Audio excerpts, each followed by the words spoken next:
This Lenny Dykstra edition of the Sports Gambling Podcast is presented by MyBookie.ag. MyBookie.ag is home to the $100 NFL Super Contest. Sign up today for your chance at $100,000. And when you do, go to MyBookie.ag, use that promo code SGP50 and get a 50% deposit bonus. Play, win, and get paid. We're also brought to you by ESPN Plus. Log on to sportsgamblingpodcast.com and click the ESPN Plus banner to sign up for ESPN Plus. College football, college basketball, MLB, soccer, and exclusive UFC fights. You can't be a real sports fan without ESPN Plus. Ooh, welcome everyone to the Sports Gambling Podcast. I'm Sean, stacking the money green with my partner in picks, Ryan, Real Money Kramer. What's happening, Kramer dog? No, I'm getting on a plane in 3 hours to go to Hawaii. That's what's going on, Sean. Doing a little boat trip over there. But we had an emergency podcast. Emergency podcast, indeed. Through mutual friends, we were able to get a hold of Sean, don't be All-Star. so modest. He's your close personal friend. Lenny Dykstra and I have been talking a bunch the past couple days. Gotten put in touch, was trying to figure out a time that could work to get old Lenny to call in. And Lenny Dykstra, besides being I'm arguing that he should probably be in the Hall of Fame. But I'm a huge fan of his baseball career. And you got to love Nails' attitude when it came to playing baseball. Just the giant wad of chew, just leaving it out there on the field. It's kind of like the Rudy of Major League Baseball. Small, scrappy, left-handed hitter, much like myself. A lot of comparisons. A lot of ways we're different. But it was awesome. As you'll see in this interview, we got a chance. Lenny called in. He's hanging out on a Friday in New York. Called into the podcast. A lot of fun. Hit on a ton of crazy, wild stories through Lenny's career, his life, his opinions, his hot takes. That's what's awesome about Lenny Dykstra is literally he has an opinion on everything. Sean, we at the Sports Gambling Podcast, we love transparency. We love awesome free content. And I think Lenny Dykstra is the intersection of both of those things. Lenny Dykstra is a one-man podcast, as you're about to hear. Yeah. He just goes from story to story. It's all interesting. It's all fascinating. If you're a baseball fan, if you're just a fan of celebrity gossip, he seems to have a thought and opinion on a lot of things. Very interesting interview, and appreciated him calling in. But before we get to talk to Lenny, Ryan, that's right. We got to talk about the official sponsor of the Sports Gambling Podcast, MyBookie.ag. That's right. They got it right in the name, MyBookie, because they are your bookie. And if they're not your bookie yet, they should be. The MyBookie.ag Super Contest is coming. That's right. Pretty awesome. $100. That's all you need to play in their Super Contest. $100,000 for first place, guaranteed. And the cool thing is, they're not raking the pot at all. Every dollar that gets entered into the contest will be paid out. That's the MyBookie promise, the MyBookie guarantee. Easy deposit, easier withdrawals. That's how they do it over at MyBookie.ag. And when you're heading over there, make sure you use that promo code SGP50 for a 50% deposit bonus. After all, they got a formula over there, and it's play, win, and most importantly, finally, get paid. Using that promo code SGP50. Joining us on the line, former Philadelphia Philly, former New York Met, World Series winner, Lenny Dykstra. Lenny, what's happening, man? Hey, man, lots happening. Good to thank you for having me on your show. I know that you guys are killing out there in the city of sin, which I think you're in Las Vegas, right?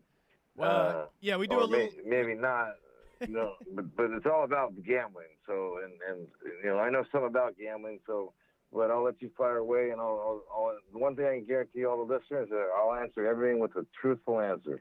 Well, I appreciate that. And yeah, we are gambling. We're always in Vegas, but kind of based out of LA. But what's the? I know you've definitely been a gambler over the years. What's kind of your craziest gambling moment? Yeah, really, I'm not a gambler, a donator is really what you are. People don't really switch them words around, because you can't win. And I'll tell you my craziest gambling move. There's been a lot of them, but I don't know if you remember who, you know King World, right? They started, Oprah Winfrey. They started Wheel of Fortune. Yeah. They owned all these shows. Huge monster company. And Roger King was the owner, okay? So we're in L.A. playing the Dodgers, and we have an off day. So, I take, some of my monkeys up there, and a few of my, I see my feeder honors, my guys, and, like a, army full of chicks and charter jet. And we go to Caesar's Palace, and I got a, $300,000 line. And, by the time I'm able to come to and get down to the table, and bring my whole entourage with me and sit down, and all of a sudden, this fucking big dude, like, he's a towering dude, says, when I said, give me a couple $100,000, to the pit boss. And fucking big dude says, who the fuck are you? I said, whoa, wait, what? I said, no, I'm just here to gamble. He says, wait. He says, are you Lenny Dykstra? I said, what? He said, nails? He said, nails? I said, yeah, man. So long story short, he then fucking stops the game and tells the fucking pit boss, I want $1 million in chips right here, right now, and cash. Not chips, in cash. Right in front of me because he had to overdo me, So the next thing you know is like, he's got my chicks going over there, and they're just bleeding and dry of chips. And so he starts going to all my parties. So when I played in L.A., I always had a party at the Peninsula. So it's a Saturday night. We're playing the Dodgers on a Sunday, and I have, all my teammates there, and we're partying until fucking, 5, 6 in the morning.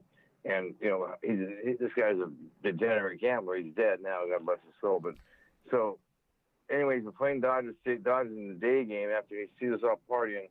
And so it turns out I end up getting a game-winning hit on the Sunday day game to beat the Dodgers. And I get on the team bus, and I get a call. And it's Roger, and he says, you motherfucker, he says. I said, what do you mean? He says, how the fuck did you win that game, man? I just bet $500,000 against you guys. You guys are out partying with me all night last night. I said, I was with you. And he said, and you're the one that did it. I said, Roger, what did I tell you, dude? Don't ever go up against me. You're going to lose. See? So that was just a classic story. By the way, if I lose you now, it's because I'm in the tunnel. Because, to get to Manhattan, what I've learned is you have to either go under or over. Yeah. You know what I mean? Yeah. Yeah, it seems sounds like a sexual position, but it's not. I was going to say, Sean, I'm more of a power bottom myself. Look out for those. That's right, brother. You got the power bottom voice, too. Look out for those tunnel bunnies, Lenny. Now. Yeah, bro, yeah. Did you, you played in the game, like you said, you were gambling in Las Vegas. Did you ever play with guys that you think were betting on games? Did you ever see any sort of that action going on? No one ever bet on their own sport. Like I said, I was telling somebody, about Pete Rose. I played in the fucking games. I couldn't tell you if I was going to win. So leading into that, I have a whole problem with this whole Hall of Fame deal, the way, like the 3 best players in the history of baseball aren't in the Hall of Fame, which is Bonds, Rose, and Clemens. And so, I've been escorted out of them offices many times, because I asked him, I said, I want to know what the threshold is to make someone a bad enough guy to not be in the Hall of Fame. Yeah, because there's plenty of guys that are in the Hall of Fame now. If you took a look at Babe Ruth or some of these other characters. Ty Cobb was not a good man. Yeah. Right. And they had what we had now, they would have used it too. So, but they still did the same thing and worse. Like I said, what happens? What about if someone that beats their wife? That's okay? I said, so where do you draw the line? What's the fucking threshold? I said, amphetamines are okay. Half those guys in the Hall of Fame all admitted they're on amphetamines. Yeah, greenies seem to be what's a big what's thing. The threshold? What is it? And I said, they won't answer me. I said, I want to know what the fucking threshold is to get into the Hall of Fame. Is this a good guy contest, or is this a Hall of Fame? How does it work? And so, next thing you know, I'm not in cuffs this time because I've been in before, And so wait, you storm out. You go to the Baseball Writers Hall of Fame where they get together and decide who's going and kind of go into their meeting? Yeah, well, I go into the executive offices, where I'm talking to the head people that are there, and then more people start coming. But so that leads me to betting on baseball. so I broke in and I got called up to the big leagues. My first game was against the Reds, and Pete Rose is still playing, manager player, where he played first and so was manager. So the first thing about that is when I get my first hit, I get the first, and Pete Rose says, "Congratulations, kid. You only got 4,000 to go to catch me." Sounds like something Pete would say. Yeah, but so then as the season goes on, like, you're hearing all the rumors. We know what's going on, but like right before the game, like the lineups would change, with platoon situation, whatever. Right before the game, he scratches a starter and starts his middle reliever, and next thing you know, it's like 5-0 in the third, and Pete's not pinch hitting for him. So it's like everyone there says Pete's got the over, because it's really the only thing you can control in baseball. I mean, you can't really control anything else because, I mean, even if you have your ace going, okay, I mean, he still could lose because the other team might not score enough runs. But if you want to lock in a win in baseball, bet, obviously when Pete Rose would pull a starter and put a middle reliever in and leave him in there, hung him out to dry, was pretty obvious. But yeah, so that's again, we didn't. It was so public, that we all knew, and then by the way he acted. So yeah. But again, that's on something else. So what else do you want to talk about? Because Pete Rose. But I mean, dude, just real quick on Pete Rose. Do you understand what it's like, or the people out there listening understand what it's like? Because like I saw him another time at a card show, and I said, I don't give a fuck about anything else. I just want to know how in the hell you got 20 years, went 20 years and get 200 hits. Dude, my best year when I led the league in everything, okay? I mean, I was right at 200 hits, 197, whatever. He did it for 20, and I said to him, and he corrected me, by the way, he said, by the way, try 23, he said. Yeah, he knows all his stats. Yeah. So, dude, how crazy that is as a player? I mean, and so, but what's just as crazy is betting on your own fucking team, though, Yeah, I mean, that's insane. So, but, but Roger Clemens not in there, and, he's the one right-hander I didn't want to face, dude. This guy was a fucking mean, hairy fucking ass man who, like, I had no problem facing right-handers, but, you remember when you made Piazza look like a fucking redheaded stepchild when he broke his bat and Piazza, like, went to his room, right? Yeah. So, yeah, so, but the other gambling is, yeah, go ahead. Yeah, I was just going to say, as a player, I think we were talking before we did the podcast a couple days back, you were saying you had noticed some trends as far as baseball, like when to bet on a team, when to not. What was that you were saying? Yeah, well, that's a good point you bring up, actually. So I can't tell anybody how to bet baseball because, like I said, I played in the games and couldn't tell you if I was going to win, unless Pete was managing, it's pretty different. but so where I'm going with this is, if you look at the stats, and I know there's a bunch of people out there that do things off of the computer. So if you take the homestand, it has to be a Sunday day game, and it has to be more than 7 days. So it's usually a 10-game homestand, which you have a lot of, or 9-game. So what happens is the home team, because they're leaving, the managers kind of force is starters opposed to resting them, which people do on Sunday day games. And then the team that's been on the road for 10 days is just done, tired, and ready to get the hell out back home. And so it's probably about an 80 to 90% win rate if it's a Sunday and you bet on the home team. So look to fade a team that's wrapping up a long road trip. I like it, Sean. That could be a whale play. Yeah, so their getaway day. You know what I mean? Yeah, the other teams, like they're all tired, dude. They've been chasing pussy and drinking for 10 days because you go back home and you charge up your batteries. You know what I mean? Yeah. So what was when you were Lenny, when you were on the road? What was? I mean, I feel like you probably have a million stories, but what was your best era for as far as chasing tail in your playing career? I mean, 93, dude. That's my best. I mean, 93 is the best year of my life. I mean, I was the first player in '93 to lead the league in the history. And history is a kind of a big word to throw out. Like they've been playing baseball fucking 200 years or something. So I led the league in walks and at bats. and set the major league record, which still stands today for the most plate appearances ever by a left-handed hitter. So, like, if you think about it in math, like, how it's impossible to lead the league in walks and at bats because they cancel a walk each other out. isn't at bat. But to see how I was on a mission of mercy to get a contract, okay? And so, it's funny how that works when you're on a contract year. So that year was intense, meaning that was the year that everything came together. And by the way, it didn't come together by myself. I needed a little help from my friends, if you know what I mean. Yeah, wait, what do you mean? Because I've heard rumors, and I think you've addressed it a little bit.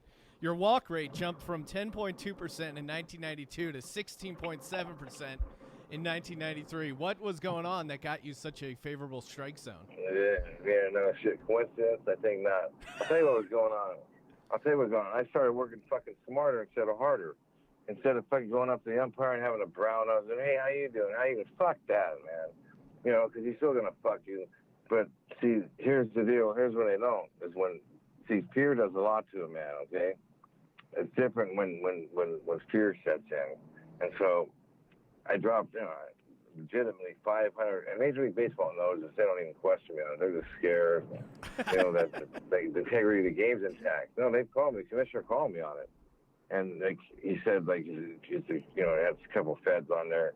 Is the integrity of the game all intact? And I said, yeah, of course. I was writing a book. I said, he said, oh, okay. I said, but if you want to know who's gay, just to let them know, I know because I did some work for them actually. So anyway, like Bruce Fleming was behind the plate one time. You probably remember him. He's a long time up for like 30 years, and he's a degenerate gambler, So like Bruce called a strike, and I said.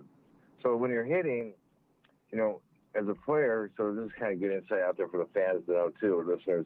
When you turn towards the umpire, if you turn and then like embarrass him, the umpire will run you for that most of the time. So the first time I didn't turn, I said, bro, that pitch might have been a strike, but I don't know if it's a strike. But here's what I do know. I know that you fucking didn't cover last night.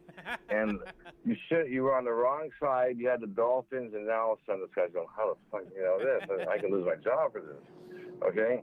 And then, like, Dave pulling this other umpire, there was a gay guy. But they can't say that, but I knew it. So, like, I'm at the plate, and he called a strike. I said, you sure about that? I said, how was Rick's last night? And yeah. So it's not a coincidence that my strike zone, because remember, I played the game off of the scoreboard and off percentages. So being a very small guy, not having all the talent that these other players had, I had to do these things to survive in, what is the toughest sport in probably the world to get to the big leagues, because people don't think about this, but, say you're a center fielder, that means you're one of the 30 best players in the world, because remember, they don't come from just New York or New Jersey or California or Las Vegas or Nevada or the United States or Japan or China or Korea or Dominican Republic. Or what I'm saying is, so to actually make it to the highest level, like I said, Tony Pena told me one time when I was on fire in Pittsburgh, and it was like 4 for 4, and he said, hey, sí, senor, suave. He said, no higher level. He's the big league, Yeah. So, you guys there? Yeah.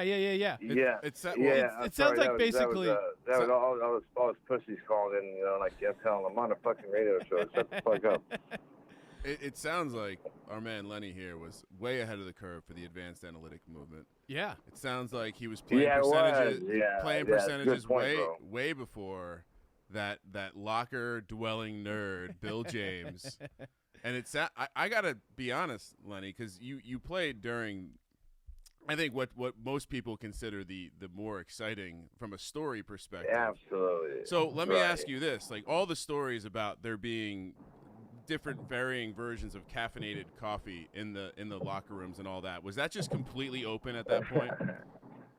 Yeah, absolutely. I mean, look, they call it the go-go juice, I mean, the bottom line is amphetamines were rampant, okay? Like, when I went to a party that that bitch Diana Ross had, and she had blow, sitting on all the tables, So like the amphetamines were rampant, and everyone took them because, when you have that schedule, it's rigorous. I'm talking about 162 games, and you got something that can help you focus, and there's not a lot of side effects. Meaning, it's hard not to go out there with it. See, once you go there, it's kind of like getting pussy. Once you get pussy, you want more, right? You don't retire from getting. So once you get that, you find a shortcut. We're all trying to find shortcuts, even though it's really not the best way at the end of the day. But sometimes it's the only way, which we'll get to Ron Darling in a second. But so once I started, Boa gave me my first amphetamine, I was like, shit, man, I can party all night. Let's take this. I'm ready to rock. Yeah. But that works for a while. This is called, drugs. If you think about it, they call them drugs for a reason. If you look at the word drugs, it's a nasty, ugly word, And so I don't recommend kids to do it. And drugs are out of baseball now. But what's not out of baseball now is again, they now need to adjust to get the home runs up. All they did is take the balls and put the seams all the way down, so they're traveling through the air like super balls now, Yeah, they're adjusting the speed. You mentioned Ron Darling. Unfortunately, Ron Darling in his book, he accused you, Lenny, of saying something he didn't even say what you actually said, but he claimed in the 1986 World Series you said something racist and foul to Oil Can Boyd on the opposing team. Right. Yeah, and right. then so that was a huge deal, man. Go ahead and give him the intro in, and I'll finish it for you because and now there pretty quick. And now you're suing him for defamation because he took this shot at you in his book. Yeah, well, he literally made up a lie, number one. Okay, and because first of all, I'm 22 years old, I'm in the World Series, and you have 9 pitches, to try to time the guy, and so the last thing I'm doing. By the way, I don't even know who the fuck Jackie Robinson was back then. So what I'm saying though is, you don't. Never in my career once did I ever say anything to a pitcher when I'm in the on deck circle. Now you get in the batter's box, you might jaw or whatever. Yeah. But that's a different story. In the batter's box, what are you gonna do? Yell at him? Plus, everyone would hear you, and so there's video or footage where you hear the sound when I'm getting ready to lead up, and Oil Can Boyd warming up and hitting Gedman, but hear any sound, screaming, whatever Darling said. I don't even know how. And so all of a sudden, I didn't ask him to come out. Next thing you know, Strawberry's coming out saying it's a complete lie. Gooden comes out. Oh man, he was really pissed. Comes out. Then Backman, who's in the on deck circle, comes out. Oil Can Boyd even says you don't remember hearing it because it wasn't true. Yeah. So, why but do you think that's not the biggest thing though that's going on with Darling? That's a small thing. I think that you're going to see something come out where, again, when first of all, Darling anything to Mr. P, Mr. Perfect, So he's got all these people. I went to Yale, but people don't understand he had nothing on the ball but his fucking hand, okay? and speaking of good bets, man, I bet against him in a big winner. Betting against Ron Darling in the playoffs, yeah. Yeah, he was fucking choke. He even wrote a book, How to Lose in Game 7 or something. He should have wrote a book, How to Lose Your Fucking Job. That's what's happening next, okay? Because what's going to surface, okay, so, I'm not the smartest guy, but I'm actually smart enough to know I'm not smart enough. How's that? That's pretty smart, though. Right, because so we both, all three of us, know the most valuable commodity I know of is information, especially in betting and everything else. Without information, you're throwing darts to the board like my boy Charlie Sheen was. We'll get to that later. That's fucking that's fucking crazy when I get to that one. But anyway, so and if you notice, you'll see in all of his interviews, first of all, the guy goes from, because I don't know if you remember, but right before opening day, he comes out with this book, and, he buries Carter. He has his Carter's kids and stuff in the envelopes. He buried basically everyone that couldn't respond, and then he thought, oh, Lenny's a loser. We got him too, but like so many before him who underestimated me, he's on the wrong side and he's going to lose. But he'll lose now because, you know, when you see my doctors over and over and over and over and over again, okay, well, who are your doctors? I mean, like, where'd you have the surgery? Because, you know, you're talking about two very serious things, like your heart, that's like kind of important. And then, like, so anytime I even had knee surgeries, all the fans would send in cards, you know, get well soon. So, like, them fans that tried to send them get well cards, I wonder where they sent them to. So, Sean, what I'm hearing here, and, you know, never been a fan of Ron Darling myself, but what I'm hearing here is this is a media whore who's making horrible accusations through a book, not face-to-face, giant pussy. And, Sean, you wouldn't believe this. You know where I know he wasn't born here, but you know where he went to high school? Where did he go to Massachusetts. Oh, okay. He's a bit of a baby whale. He probably spent some time in a locker. And Lenny, let me, on behalf of the public, let me apologize for Ron Darling because he has always been the guy when I turn on the TV and his ass is talking to me. I grew up a fairly large baseball fan, and it's just like he's like, shut the fuck up, dude. Shut the fuck up. Exactly. Bro, you're so on point. Keith Hernandez carries him. Keith Hernandez is great. Keith is great. Yeah. But Darling, you see, he doesn't give head. He gives two-handed head and he swallows, okay? so where I'm going with that is, see, so you picture this when Darling, so what happens is when he comes out with this book, never in a million years did the Mets or Darling expect it was a fucking massive, and I have all the analytics and stuff that show it.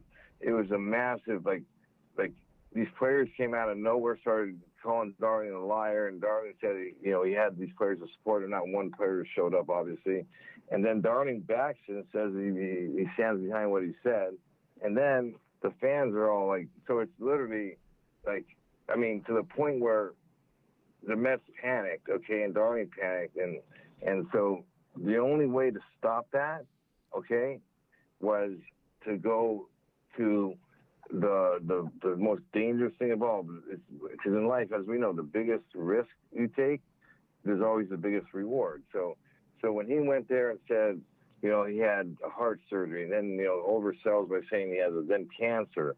So what happens immediately spins everybody on the dime, and everybody goes from hating him to saying, we wish you well. And, yeah, because they're not going to come after him. You can't bury a guy that says he's got those kind of things. So, but you're saying without saying it. I'll say it. Possibly Ron Darling, maybe he exaggerated or came up with some medical stuff. Sean, this is to take the heat off. He is a private school pussy. So throwing it out there. This is the behavior of a private school pussy. That's what I'm saying. And it's an email exchanges between my attorneys yesterday and their attorney. Lenny's not saying it. I'll say it for him that, hey, it's a conspiracy theory, but again, he accused Lenny of being a racist. Meanwhile, all of Lenny's African-American teammates seem to have his back. I mean, as a guy who played sports, you couldn't be in the on-deck circle yelling horrible racist stuff when you're also playing. Not to mention what happens on the field stays on the field. Yeah, bro. Hey, bro, check this out. So when I wrote my book, okay, no one knows this. I've been holding this. So I'm dropping a lot of first-time shit through you guys because that's how I roll. Awesome. So that's what I do with my chicks, too. I don't know where it comes from. It just naturally comes, because I sell dreams, And so all you listeners out there that don't understand how it works, understand that the promise of money is actually more powerful than the money itself. It's just like in gambling, Yeah. Like when you gamble, the promise that you're going to win, but when you win, it's like, fuck, throw it in with the rest. When you lose, it's like, you're ready to kill someone. But anyways, so where we're going with that is Darling did a sit-down interview with me. You can pull it up on SNY. It was a big one-on-one story. Because remember, Darling says, I've been carrying this with me, this burden with me for 30 years. And let's not forget that every book on the planet has been written about the 86 Met team, and this has never come up. Yeah. So, also, in Lenny's defense. Put more fuel on the fire. Pull up that SNY interview. He does a one-on-one with me where he's sucking my fucking cock the whole time. Okay? Like, if he had all this, like, anger and stuff, like, would he have done that interview with me? Yeah, and also, like, Lenny, you seem like a guy who's willing to admit to stuff. Like, you've been very honest about stuff you've been involved in. I had to, right, dude. I had to own it, bro. I mean, I the only way, like, America loves an underdog, okay? Where you fight, because, you know, remember, the majority of the people out there, it's a struggle, man. I mean, it's the real world. I mean, you know, you fight check to check. Oh, yeah, I know that. You know, I was an underdog. You know, I wasn't supposed to make it and all that. You're like the Rudy of baseball. You know, yes, there you go. So I get there, and, like, you know, they still root for you, but they're not quite as rooting for you because, you know, now you're making all this money. So, but when I fell, I didn't fall, like, down with them. I went further. I mean, like, I went into I actually, like, got this big organization called the federal government, like, pissed off at me, and they put me in a cage for fucking 2 years, okay? So when I did that and came out, that's when I've been asked to write a book a lot of times, okay, like many times, but I wasn't ready to dump all of it, because if you're going to do a book, it's got to be the good, the bad, the ugly, and everything else in it, okay? And so I was ready to do it, because once you go to fucking jail, okay, like, what's the next step? Death, okay? So, like, it was time to get it out there, because there was so much bullshit written about me, you know? But, so anyways, yeah, so the book, you know, that's where, like, it's all about the truth. See, America will forgive you for that. You know, they'll root you, they'll help you come back. So by me being honest, they've embraced me. And, you know, Darling's story, in fact, also gave me a lot of credibility, too, because my teammates all came out and said he's full of shit, you know? Yeah. Well, you mentioned... And by the way, Darling, he's no saint either, by the way. He's a tax evader. He owed the IRS almost $600,000, you know? Yeah. Classic private school pussy move, once again. Yeah. But, yeah, they were private school pussy move. I love it. Speaking of getting some pussy, you were good pals with Charlie Sheen for a long time. You guys partied it up, lived it up. But you said but the problem with Charlie, dude, like, he didn't get pussy. Charlie liked dick. Oh yeah. Okay, so that's the big shit. That's like you know, like when someone says you get to a dead end, you either turn left or you turn right. I mean, like, so you either like dick or you don't like dick. Like, what I mean is, like, if someone lies, like, they don't lie one time, right? They're a liar. If someone steals, they're not going to say, I steal one time only. I'm not going to steal again. No, they're a thief. If someone wakes up at 30 and says, like, a dude says, you know what, I think I'll try in the ass tonight. No. You've been getting in the ass, motherfucker.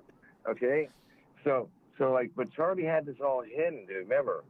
So, you know, Charlie had all these people that were just Steve Robin and blind, and I never even knew this side of him because, like, when he's sober, Charlie's actually, like, the coolest fucking dude and smart and a huge baseball fan. That's how we met. And he actually could play a little bit, but where I'm going with this is when one of the 10 times that I saved Charlie's life, I mean, you go on these 10-day runs on this, whatever it is, crack or keeps him up, you know, and this is when it all would get dark. And so I was the only one that would go in there to save him because everyone else was afraid that, you know, he'd cut them off from their money. Yeah, so he was holed up, right? Yeah, the last time in there, like, I get him out. I said, like, you know, his fiance called me, man, and I didn't even know her, so I don't deal. She was a porno star. That was one tell right there. Usually he said he liked them because he could pay for them, and then they'd pay him, and then they'd leave. Wow, now he's fucking gonna marry one, you know. So, because where I'm going with that is, like, picture like a date with Charlie Sheen now, okay, and Charlie's out, and, like, he says to the girl, like, you know what, on their second date, I really think this can work. I have feelings for you. And so, but there's a few things I want to just be honest with you about. Like, you know, I had some problems with my anger and stuff, but, you know, I went to therapy, I fixed that. And then I had this drug problem, but, you know, I got therapy, went to rehab, fixed that. But there's one other little thing I just want to mention to you. I got HIV. Is that cool? Yeah, fuck. That's. I mean, what bitch isn't beelining the fuck out of there, dude? That's a tough conversation to have. Star. Yeah, you know, that's a tough conversation, bro. Yeah. You know, and you know, dude, it was tough when Charlie told me, man, like, just so where I'm going back to is when the chick calls me, she says, Charlie's out of his mind. She said he's been on 10 days and he's beating the shit out of me. And I said, where are you at? I said, I'm in the bathroom having a nervous breakdown. I said, okay, well, meet me at the Beverly Glen Center. I'll take care of it. So she said, I can't. I look like shit. I said, shut the fuck up, man. And get in the car. You know, she's a porno star, the most selfish. I never, by the way, on the record, I've never watched a porno in my life, okay? Okay. Meaning, why do I want some other guy's dick fucking going in and out some fucking... Yeah, you can make your own, right? Like I tell my girls, man, don't tell me to fucking pull your hair. Don't tell me to choke you. You put your finger in my ass, I'll break it off, okay? So let's roll. That's the scouting report on Lenny Dykstra's sexual preference. No fingers in the butt. It is. I'm a missionary man, bro. Normal, yeah. Dude. I take him on the space shuttle, dude. And like I tell him, there's going to be a period where you're going to say, I can't feel my toes, okay? As a fellow missionary fan, well, if it's not broke, why fix it, right? Yeah, well, because I'll tell you what's happened, dude. What happened one time is, like when a chick gets on top, like, I don't know we're going to try to get in this, but it's just real. It's happening. And if they get up too high and they miss coming down, I mean, break your dick. I think you can break your dick. I think you can break your dick, dude. Because this chick, I think my dick got broke for a while, okay? And so, like, I have a fucking, like, if some chick wants to get on top, I'm a driver now. I'm driving home, dude. That's it. You know what I mean? So anyway, back on Sheen. So now she shows up. She's all beat the fuck out of. And I said, I said, you'll pick one of them German emblems out there he's got and get in and meet me at the Beverly Glen Center. Get me through the gates because he's got the gates, So. Sorry, what was explain the Beverly Glen Center aspect? Yeah, at Sheen, right. So she pulls up and she's all beat up, and I said, just get me in and I'll take care of it. She says, you'll never find him. I said, what are you talking about? She said, I've been over here thousands of times.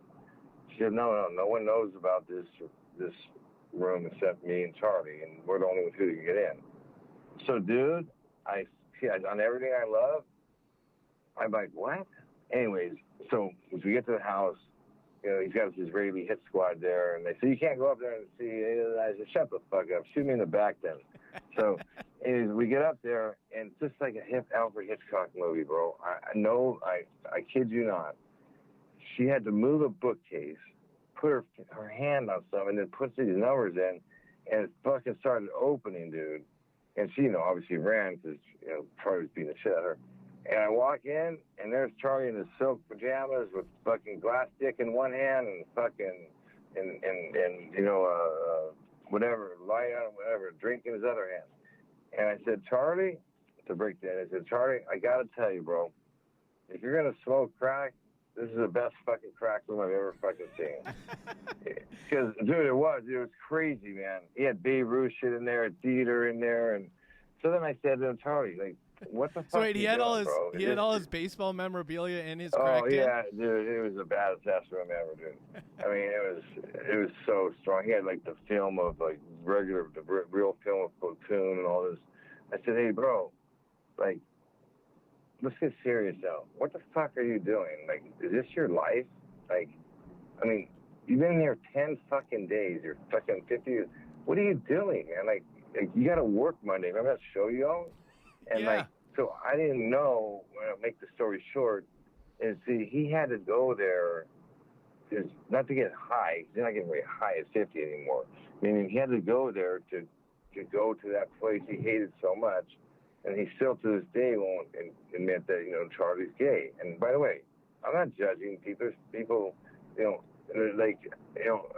that's not, I don't have a problem with that as long as they don't come near me, whatever, try to go up, back door with me, because then there's going to be a real fucking problem. I don't imagine any gay man brave enough to try and do that.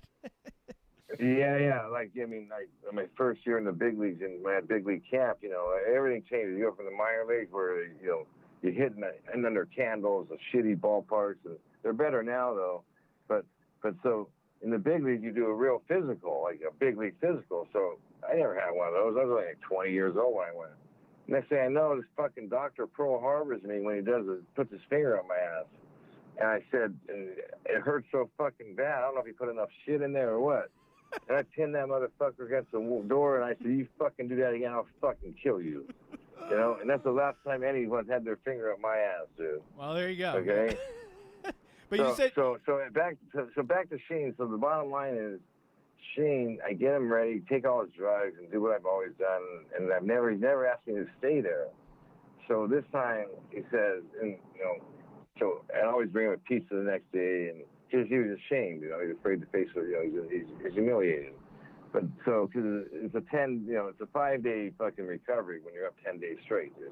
Yeah. So this time he says, hey, like, Lenny, will you stay? I said, what? He said, because Charlie doesn't like to ask for anything, he's always one giving everything. And I said, yeah, of course I'll stay. I'm your friend. He says, if you don't, I'm going to do more. I'm going to get more.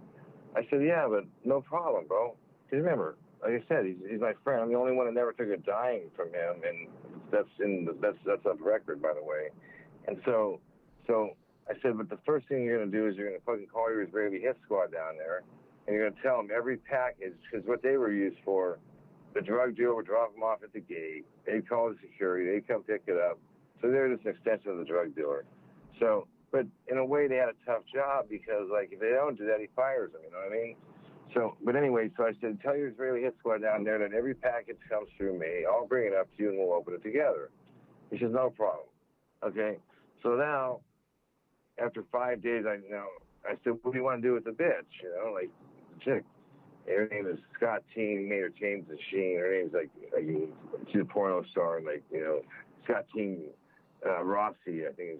But anyway, and he says, I love her. I said, you love her? Like, you mean you don't want me to kick her out? You want her to stay here? He says, yeah, I love her. I said, well, what's going on? What's the problems? And he says, oh, well, number one, Denise Richards, by the way, is the biggest operator and fucking comes off as Miss Mom. She, like I said to Charlie at the end when things got ugly, I said, how does it feel to get your ass kicked by your ex-wife every fucking time, And, she did, and because it gets darker. But anyways, he says, I love her and this and that. So I said, okay. So I walk out there, and she's smoking a cigarette, and she's like all bottled up. And I said, listen, I don't know you very well, but my best friend up there just told me he loves you, so I'm going to help you right now. Okay, I'm going to tell you one time. And if you don't listen to me, I said, you'll be on the street in 2 weeks, okay? I'm going to tell you what. So you see that big fucking rock on your fucking finger? You see that big boulder? Okay? You see this mansion right here? Okay? And what he made you change your name to? What is it? Sheen. Scott Teen Sheen. I said, basically, you got a 20-run lead because Charlie likes baseball. I said, you got a 20-run lead in the bottom of the ninth with 2 outs. You couldn't possibly fuck this up. But I said you could. I said, if you turn on me, which they're all going to come telling you how I'm this monster, this and that, because remember, I'm the one firing them because I catch them stealing. So I said, if you turn on me, you'll be on the street in 2 weeks. So what happens? He turns on me. Long story short, end of the day, that's where I learned all the darkness, okay? And so that's actually a situation where we'll move on because it's so tragic, dude. And I think it's the most epic fall, the most biggest tragedy in the history of Hollywood. Yeah. Because he had the world by the balls, dude. I'm up there begging this guy. He had $300 million waiting for him to do 2.5 Men, and he keeps burying that guy Lurie. Yeah. I said, Charlie, like you're better off fucking a 10-year-old boy in broad daylight in Sunset Boulevard, not knowing that he was going to say he did that, and because they're going to fire you, and boom, they fire him, and it keeps going on and on and on. But yeah, like if you had a problem with the manager, just get off Sheen. Sheen's done though, he's a monster, and I had to actually touch him up a little bit at the end, Yeah, because he beat up every woman he ever was with, to a pulp, by the way. No, that's truly a tragic story there, and pretty unfortunate. It's a tragedy. It's unfortunate, but the bottom line is that's the world we live in, and I tried my best to save him. I really did, because I'm loyal. I'm one of them old school dudes. Like, you don't get voted the most hated player in the league 5 years in a row by the opposing team, which is, I get off on that. That gets me off, okay? Yeah. You know what I mean? Like the other things that get me off were like when John Smoltz had a no-hitter going into the ninth, at the vet, and he didn't have a perfect game because he walked me once, okay, and so he's got a 6-run lead. I'm up third in the ninth, and he's at this one Smoltz was fucking electric, by the way, and so a no hitter is a big deal for a pitcher. Okay, so I'm hitting like 400 time though in June or whatever it is. So he punches the first 2 guys out. Go to your room. Go to your room. Okay, now he's one out away from a no. Go ahead. 1 out away from a no hitter, and guess what happens? He goes to the first pitch. He goes to the first pitch. He goes to the first pitch curveball. I know he's gonna throw a first pitch curveball. Okay. And then the umpire calls it a ball, which is a strike, if you know what I mean. So that kind of goes back to our early conversation. and then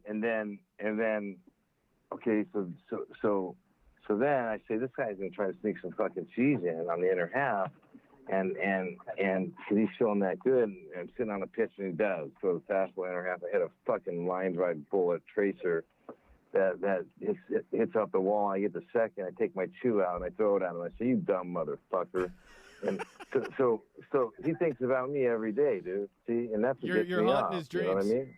All right, Lenny. Yeah, before man. we'll wrap things up here. Appreciate your time. Appreciate you calling in. Yeah. It's been a lot of fun. Sure. This is a sports gambling. Call me anytime. We do a weekly deal, dude. I can get some picks too. Yeah. Well, why don't we close things out here? You follow. I'm guessing you follow the NL a little bit more than the AL, but who do you like right now to win the NL pennant? If you had to pick a team. I mean, look. The Yankees they're looking strong. I mean, when you said the AL, right? Oh, well, I said the NL, but yeah, you can do okay, both. Okay, sorry. So I just heard that. So on the NL, again, I mean, that's kind of it's kind of up for grabs there, but who's playing the best in the NL right now? I mean, the Dodgers are strong, and they got quite a lineup, man. That shortstop is just a thing, and then that's a great ball club, solid all around. So yeah. So I would say that the Dodgers, I would say the Yankees and Dodgers in the World Series. Yeah, Dodgers are plus 100 right now. Is there any chance you would take a shot at like the Phillies 14-1 to win the NL pennant? Well, no, I would take a shot for them to win the pennant. Yeah, I mean, I think they're right there. Maybe a game it's back and forth, right? Yeah, so, they're not too far out of the second wild. I think. I think this guy going to the postseason. That's a bet that will kind of work, or something that's worth taking a risk on because you'll get such good, probably you pay pretty good. I don't know, but as far as like I said, it's just hard, man, to bet on baseball, man. People, it's just very, very difficult, and from what I understand, basketball is really easy to bet on. But football is the number one thing to bet on is football, and again, I used to bet football a lot, and by the end of by the time Sunday, Danny Sheridan was the guy. He had it so on.